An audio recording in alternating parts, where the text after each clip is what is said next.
Hi, hello, my name's Rachel. I read books this month. Let's talk about those. That was really excitable, I'm sorry. So, this month, as it turns out, I read 11 books. I thought I read 5. Turns out I read 11. I checked my Goodreads, it's official. So let's talk about those, and let's kind of do it quickly because I have very little storage space and I have plenty of books to go through. So, this is The Bloody Chamber by Anjali Carter. I loved it. Get it together. This is a short story collection filled with fairy tale retellings from Carter's beautiful, magical, amazing mind. So within this collection we have twists on stuff like Bluebeard, Red Riding Hood, Snow White. There was a Snow White one. That was weird. So, little book. You may see it as tabbed. The reason why it is tabbed is because me and my darling friend Gavin decided to do a buddy read of this. And I loved it. I loved it so much. I ended up giving it a 5-star. I would say they're coveted, they're really not. I have a lot of favourite books. Apparently I'm really good at just like knowing what books I like. So I tend to read them. You know? If you feel a little. Maybe I shouldn't hit myself in the head with that. I genuinely do not know how to explain my love for this collection. I just think it's amazing. Anjali Carter does this like magical thing called writing, and her words make my brain cry. Like in a happy way. I just loved it. I loved it. If you love like weird, twisty things, and also fairy tales, and also magic, but maybe not, and also like old-fashioned things which aren't actually old-fashioned, so it makes you think this is set in the medieval period, but it really isn't. It's actually set in the 70s. It's amazing. It's amazing. It's iconic. I loved it. I loved it so much. And I don't care if anyone else didn't like it, because I think it's brilliant, and I can't wait to reread it. I only finished reading it at the start of the month, but I can't wait to reread it. I loved it. Okay, moving on. I need to set this down. I read 2 comics this month. 1, 2. I have never read a comic before, so that was interesting. I read them online, don't have them physically, but I read 2 issues of the Uncanny X-Men. I don't remember what issues I read, I'm not gonna lie.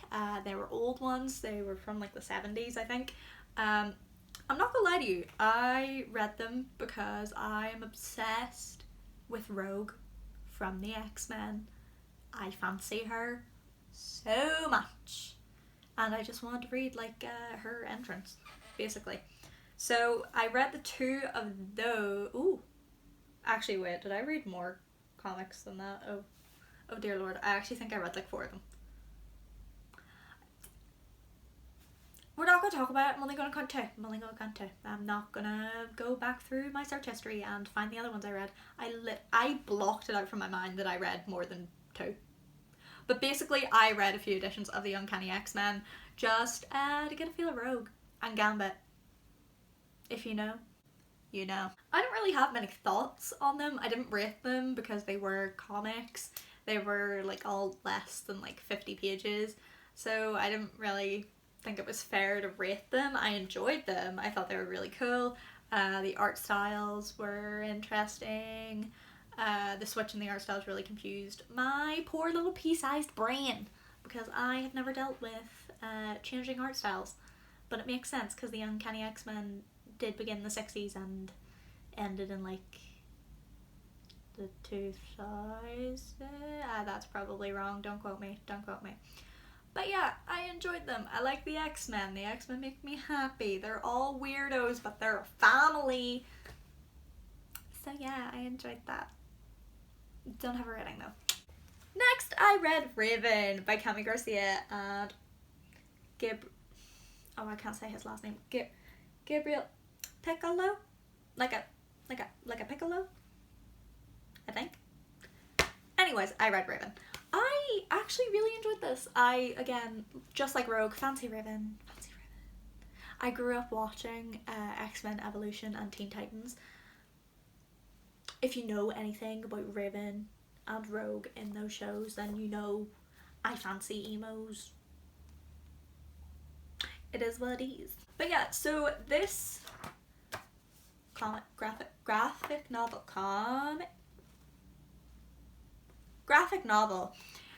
follows the story of Raven Roth as she is dealing with memory loss after the death of her mother, which happens on the first page, so don't roast me. Basically, this book just kind of like follows Raven as she tries to like figure out who she is. Bless her cute little soul, because she's so like confused and lost because of her amnesia, and things that I can't tell you because they're spoilers, but I loved it. It was good. It was fun. It's pretty. You can't see it, but it's pretty.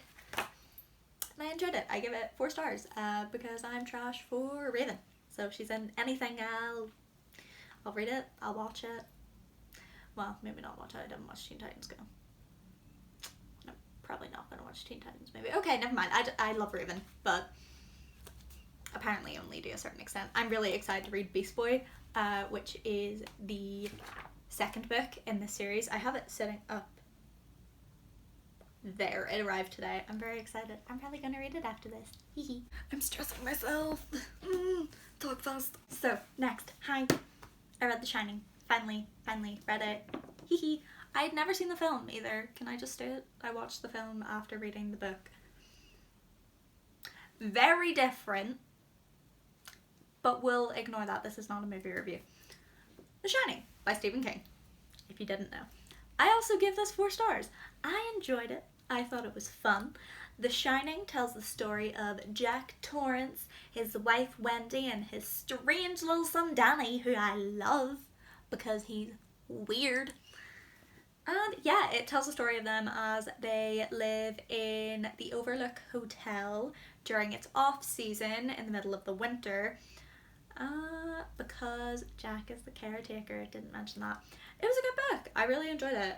He's a little chunky boy. I got the fun little like pocket edition, which doesn't fit in any of my pockets, which makes me sad. I really enjoyed this book. I thought it was really interesting. I had to like put it down for a while at one point though, because my brain turned to jelly and I just couldn't. So be warned of that. If you haven't read The Shining, you've probably read The Shining. Everyone's read The Shining but me. But yeah, I can't really get into much without being spoilery, and because I'm trying to do that really fast. But basically, the hotel was cool. I enjoyed all the hotel business. I don't know. Stephen King does this thing called words, you know, much like Angela Carter, and it kind of makes my brain like scream, but like in a good way. Whereas Angela Carter just makes me cry, but in a good way. Like Stephen King makes my brain like scream, because there's just so much information. And unpopular opinion, I actually really like how he just info dumps all the time and goes into really unnecessary detail. Like that's the thing I really like about Stephen King. I don't know why why am I sitting like this? It's so like bitchy. I don't know. I liked it. It's good. Everyone knows about The Shining except for me. I was the only person who was late to this, okay? It was good. That's all. The next thing I read was My Sister Lives on the Mantelpiece. I don't remember who it's by. Oh, shit. By Annabelle Pitcher. So I went into this not knowing anything. So I listened to the audiobook.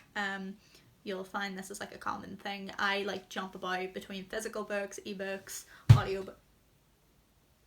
I just kicked my desk. Audiobooks.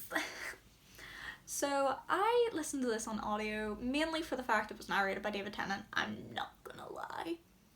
Was the narration impeccable? Of course it was, because it was my man's. But basically, if you haven't heard of this book, I remember it was really popular a while ago, but it tells the story of this, is he 10? Is he 10? Is the main character 10? I think he's 10. I think his name. I'm really bad at remembering people's names, evidently. BRB.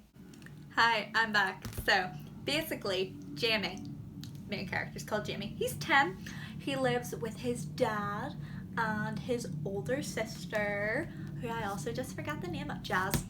Jamie and Jazz. So he lives with his dad and his older sister, and his other older sister's dead. That's it. That's all you need to know. His other older sister died. We don't like find out how immediately, and she lives on an urn in the mantelpiece. On an urn in the mantelpiece? That's not words. She lives in an urn on the mantelpiece because my sister lives on the mantelpiece. You get it, you get it, you got it. I like this book. I think it's a middle grade book. Correct me if I'm wrong, because it reads very like a middle grade book. It deals with a lot of very heavy subjects like grief and like a sense of belonging and just the aftermath of someone's death. And it's very interesting. There were also some things brought up like depression and eating disorders, which were kind of like glazed over, which kind of bothered me, but we're not going to talk about that.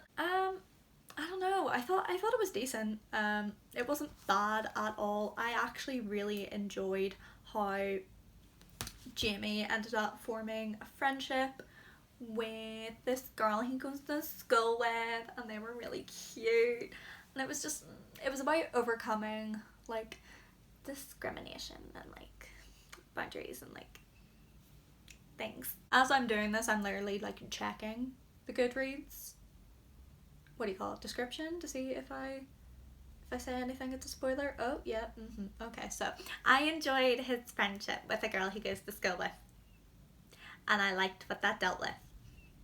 If you read it, you'll know what I mean. If you haven't read it, just look it up. Just look it up. If you're going to read it, then read it. But if you haven't, just look it up. I give it 3 stars. It was okay. It was great. It was great because of David Tennant. I don't know. I just felt like I don't know. It was one of those things where I felt like this isn't for my like demographic. But I read it anyways. Mainly because I wanted to listen to David Tennant talking while I reorganized my bookcases. If anyone was wondering what I was doing during that whole video, I was listening to that while doing this. Yes, they're already messy again. We're not going to talk about it. So then I read this. Not even going to say the title of it. Not even going to say the author of it. This book made me angry. I did not like it. I gave it 1 star. I never give 1 stars. I gave it 1 star. I wanted to throw it at a wall. So, that was fun. Film Stars Don't Die in Liverpool by Peter Turner is about his relationship with this famous actress called wasn't her called Gloria? Gloria Graham in the last like weeks of her life, and I hated it. I really did. I really actually did hate this book. I never hate books, but like, oh my god, there was something about it that just made me want to throw it at a wall. Like at a wall. I didn't like it. I feel like it's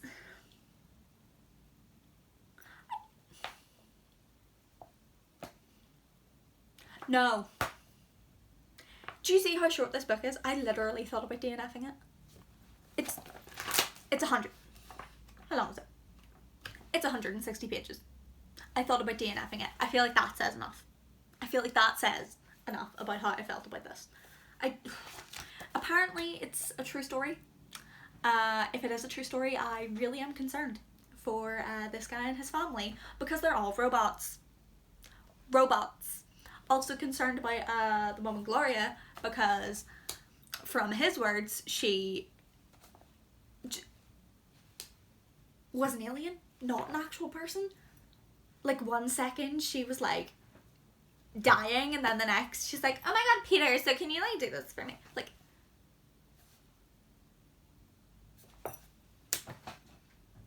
no. 4 to go. The next thing I read, well, listened to, this was an audiobook, was The Girl of Ink and Stars by Kieran Sir?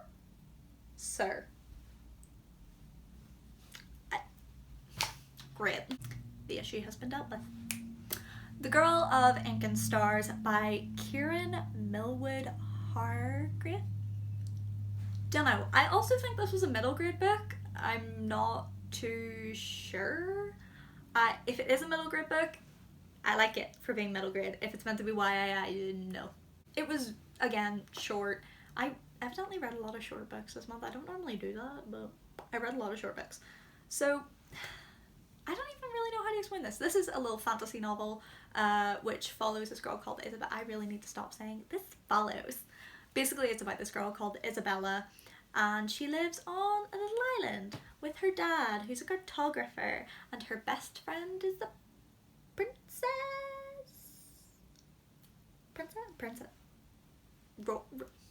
Her dad, like, runs the island. I don't remember this.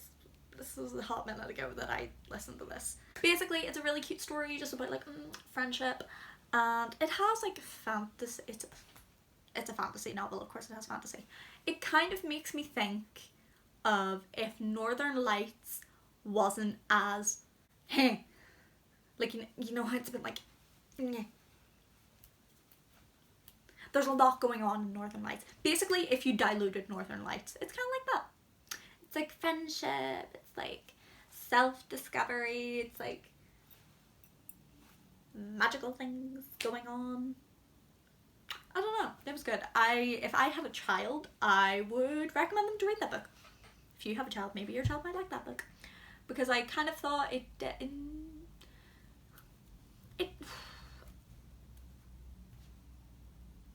why did I do an English degree? I can't talk about books. Why? Basically, pros. It was nice. It was short. It was sweet. I enjoyed the friendship aspect. Very cute. Very lovely. Cons. It didn't take a lot of brain power? No, that's a pro. That's a pro. Didn't take a lot of brain power. Cons. It's just out of my demographic. I don't know what it is. I feel like when it comes to I feel like when it comes to, like, middle grade, I'm past it. The time's passed. I read middle grade when I was like 10, 21. I was just growing out of it. However, good book. If you like that kind of stuff, you might like it. It's not too, like, in-depth or serious with, like, the world building and everything, but what they do is nice and quite cute. I read this. Finally. I started reading this, like, a year and a half before the movie came out. I read it. This is Pride, Prejudice and Zombies by Jane Austen, but also Seth Grahame-Smith. It was fun. It was fun. I don't know what to say to you guys. It has really, like, fun. Let me find them.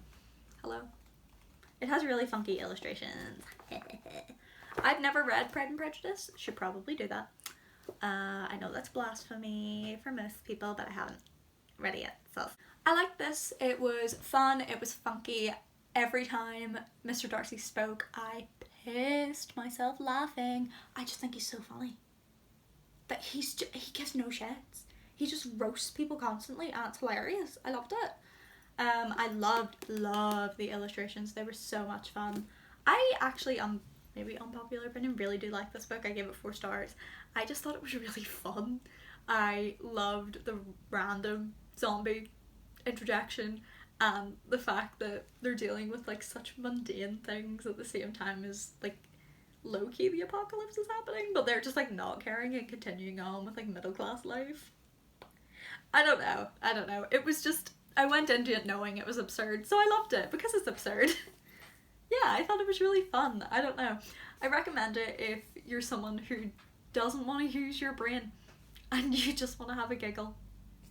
I definitely recommend it. It's a good time. It's a good time. I have 2 books left. Yay. These last 2 books I had to read for uni, and I read them within a few days, I'm not gonna lie. Actually, in the case of the one I'm about to talk about, I read it within a few hours. So I read A Midsummer Night's Dream by William Shakespeare. I read it on my Kindle because my physical copy didn't arrive in time for my lecture, so I read it on my Kindle. Bro, I don't know what to say. We all know about Midsummer Night's Dream.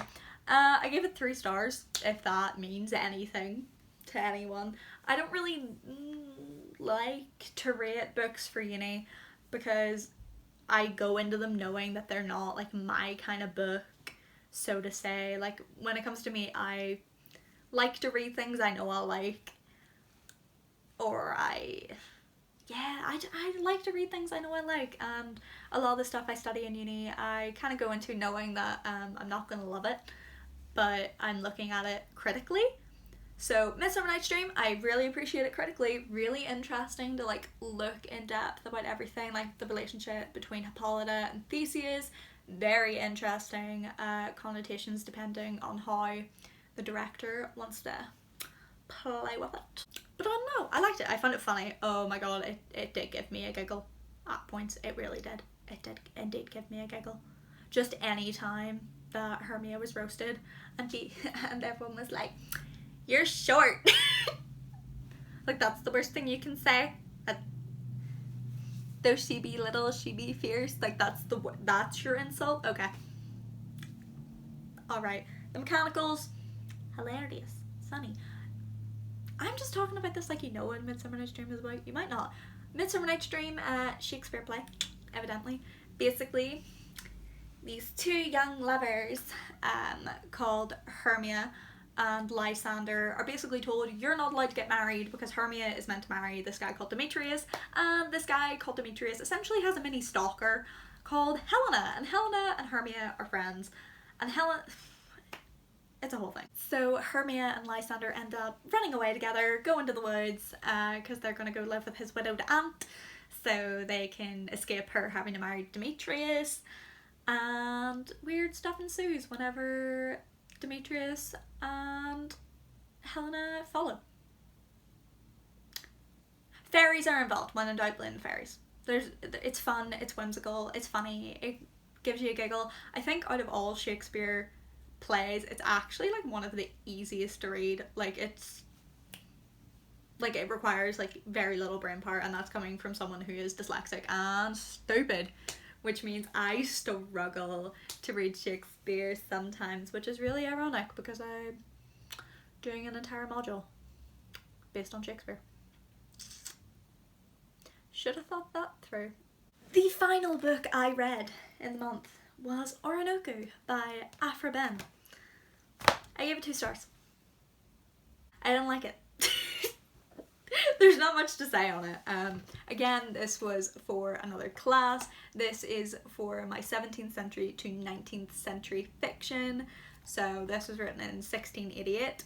It is about a man called Orinoco who is a prince in Africa who is in love with a woman called Imawinda, and then they both end up being slaves. That's literally the blurb. That's the blurb. I thought that would happen at the very beginning of the book. Oh no. Oh lord, no. That happens halfway through. I had a lot of thoughts on this book. A lot of like critical analysis-y kind of thoughts, which no one cares about, so I'm just going to give you my stupid rambly book thoughts, which were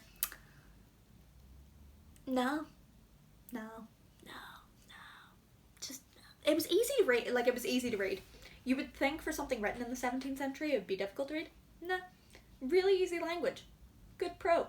What are the cons? Everything else.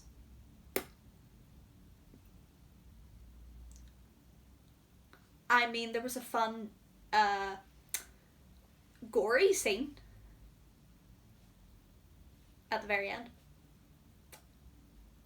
Take from that what you will. Yeah, I don't really have thoughts on this book. I literally just sat through a 2-hour seminar talking about it, and I don't want to talk about it anymore. I don't want to think about it anymore. Thank you! That's my September wrap up. I read 11 books. Kind of. Sort of. I didn't count, like, some of the comics I read, but we'll ignore that. I read 11 books. Yay! Yeah, I don't know how to finish this. Bye. I straightened my hair. Am I pretty yet?